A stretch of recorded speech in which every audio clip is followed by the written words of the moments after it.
आंखों में काजल, माथे पर तिलक, कंधे पे काला गमछा, कभी लंबे बाल कभी छोटे बाल और हाथों में चिलम का सामान।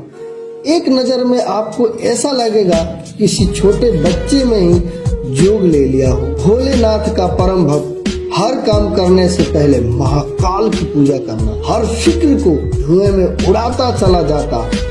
देखने में जितना मासूम, इरादे उतने ही खतरनाक। 16 साल की उम्र में ही मध्य प्रदेश के हर जगह उसकी खबरें थी।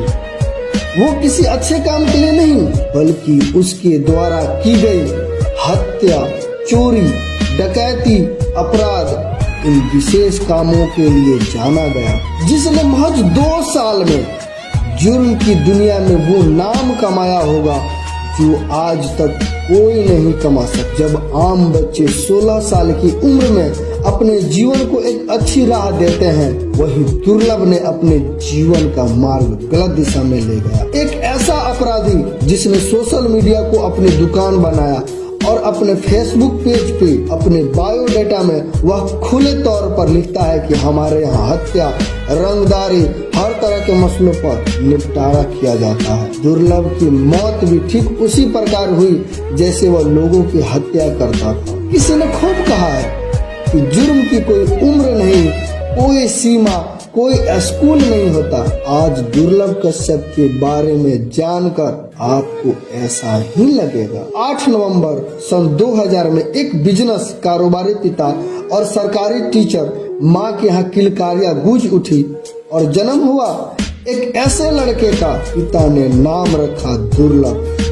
पिता का मानना था कि बड़े होकर उसका बेटा एक अच्छा और सबसे हटकर कुछ नया करेगा। हुआ भी कुछ ऐसा ही। उसने बड़े काम किए, लेकिन जो उसे अपराध की दुनिया के तरफ ले गई। और इसकी शुरुआत स्कूल से ही हुई। स्कूल समय से ही दुर्लभ अपने सीनियर और जूनियर छात्रों के बीच झगड़ों को निपटाने लगा।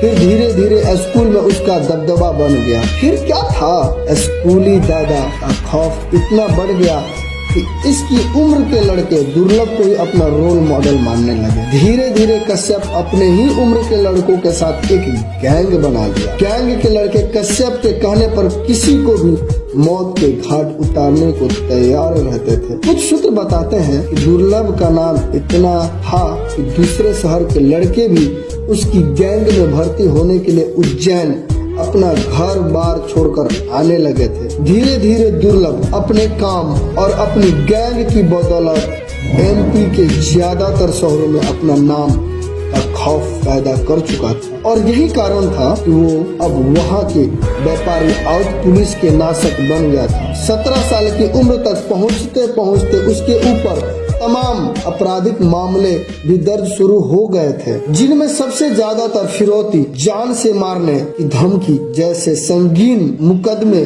उज्जैन के कई थानों में दर्ज हो चुके थे।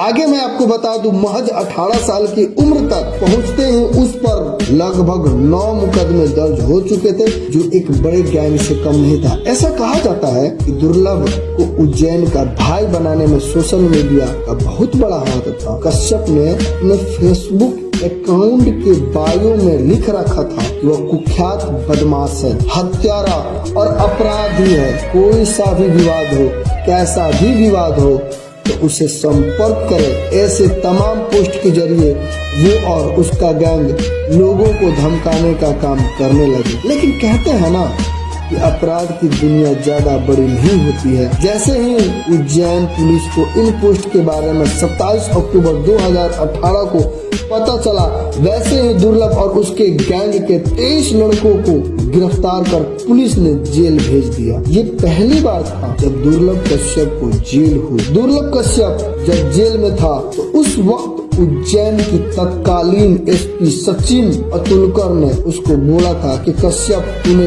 कम उम्र में ज्यादा दुश्मनी पाल ली है। तू जेल में जब तक है तब तक जिंदा है, बाहर निकलेगा तो कोई न कोई तुझे मार ही दे। और बाद में एसपी साहब की भविष्यवाणी बिल्कुल सच साबित। लॉकडाउन से पहले दुर्लभ जमानत पर छूटकर जेल से बाहर आया तो था और इंदौर में रहने लगा। जब लॉकडाउन खुला वो अपनी माँ के पास उज्जैन वापस चला गया। वो 6 दिसंबर 2020 की रात थी जब दुर्लभ की माँ अपने बेटे और उसके दोस्तों के लिए दाल बाटी बनाई हुई थी। सबने साथ बैठकर खाना भी खाया था। इसके बाद दुर्लभ अपने 4 दोस्तों के साथ चाय और सिगरेट पीने के लिए अमन उर्फ भूरा की दुकान पर रात के 1 बजे पहुंचा। रात के करीब 1:30 बजे थे जहां पर दूसरी गैंग के शहनवाज, सदाब, इरफान, राजा, रमीज और उसके कई साथी भी उसी दुकान पर पहुंचे। पुरानी रंजिश के चलते दोनों एक दूसरे को घूरने लगे और शहनवाज से दुर्लभ की कहासुनी हो गई। फिर क्या था, शहनवाज और उसके साथियों ने चाकू से कश्यप के ऊपर हमला कर दिया। दुर्लभ ने अपने ऊपर हुए इस हमले का जवाब शहनवाज पर गोली चला के दी जो उसके कंधे पे लगी और वो घायल हो गया। इसके बाद शहनवाज के साथी दुर्लभ और उसके दोस्तों पर टूट पड़े। दुर्लभ के साथ उसके 4 दोस्त थे जबकि शहनवाज के साथियों की संख्या काफी ज्यादा थी। इन लोगों ने दुर्लभ पर चाकुओं से वार करना शुरू कर दिया और उसके दोस्त भी अपनी जान बचाकर भाग गए। कश्यप के दोस्त अभिषेक शर्मा का कहना था कि सदाब चाकू मार रहा था और चाय वाला भूरा कह रहा था कि सदाब भाई इसे खत्म कर दो, जिंदा मत छोड़ना। दुर्लभ को 34 बार चाकुओं से गोदा था और मात्र 20 साल की उम्र में उसकी मौत हो गई। इस गैंग वार की खबर से पूरे उज्जैन की नींद खुल गई। हर चैनल पर बस कश्यप की खबरें ही चल रही थी। कश्यप मारा गया। वो माँ जिसने कुछ समय पहले ही अपने जिस बेटे को खाना खिलाया था, थोड़ी ही देर बाद उसी बेटे की लाश की शिनाख्त करने के लिए उसे बुलाया गया। दुर्लभ की मौत के 7 महीने बाद उसकी माँ पद्मा ने भी इस दुनिया को अलविदा कह दिया। पिता मनोज कश्यप चाहते हैं कि जिस राह पर उसका बेटा गया कोई और युवा अपराध के उस रास्ते पर न जाए। दुर्लभ हत्याकांड के मुख्य आरोपी भी जेल में मौत हो गई। वो छत पर चढ़ा और वहां से पौधे में नीचे कूद गया जिससे उसके सीने पर गहरी चोट आई। उपचार के लिए उसे तुरंत अस्पताल तो ले गया लेकिन उसकी जान बचा ना पाया अस्पताल में डॉक्टरों ने। दोस्तों, जैसा आपने दुर्लभ कश्यप की कहानी सुनी जिसका अंत और शुरुआत एक जैसा ही हुआ। लोगों को मारते मारते जो लड़का एक गैंग बना था वो ही गैंग वार में मारा गया। हम आपको हर एक वीडियो में एक नई कहानी को लेके आते हैं जिसमें आपको रोचक तथ्यों के साथ दुर्लभ कश्यप जैसी कहानियों को भी देखने और सुनने को मिलेगी। तो आप हमारे चैनल को सब्सक्राइब जरूर करें, बेल आइकन ऑन कर ले ताकि हमारी वीडियो सबसे पहले आपको पहुंचे। साथ ही साथ आप कमेंट करके हमें जरूर बताइए कि इस एपिसोड में दुर्लभ कश्यप की कहानी सुनकर आपको कैसा लगा। तब तक हम आपसे मिलते हैं एक नई कड़ी में। आप हमें इजाजत दीजिए। Thank you.